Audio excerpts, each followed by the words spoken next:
40 ఏళ్ళు దాటన లేదు నొసటి పైన గీతలున్నవి అదృష్టాలే కాలంటారా బుద్ధి జీవులారా ఆకలి వచ్చిన గీతాలంటారా కష్టపడ్డ పని లేదు చేతిలో కానీ పట్టు రాసినాం చూస్తే మనకి మనం ఈ కవిత్వం భాషలతో జ్ఞానం వక్రోక్తి ఆనందవర్ధన సిద్ధాంతం చేతుని కళా విలాసం యొక్క చదవడం తప్పు కాదు కానీ అంత సజ్జన రవాశ్రేయులు గారు కానీ వేదవర్ రామబ్రహ్మ గారు కానీ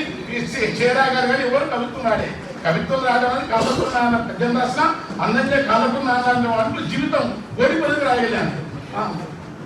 ఇప్పుడు మానవ సంబంధంగా స్థిరమతి అంటాడు తలపవైతివి నీకున్న నాకున్న చెలిమి తలపవైతివి నీకున్న నాకున్న చెలిమి తలపవైతివి చుట్టది పెంపు ధర్మమైన పాదనేత్రుని గెలిచిన పంటువకుట తలసిన అడవుగా మోలు దర్పముకటే సాగి మనిషికి మరి నా చుట్టంలో వచ్చి అన్నంలో వచ్చి తమ్ముళ్ళు వచ్చి ఏంద్రా మాట ఈ కన్నాడు కాలకుండా ఎందుకన్నాడు? ఎక్కడో తన సాహిత్య మిత్రుల దగ్గర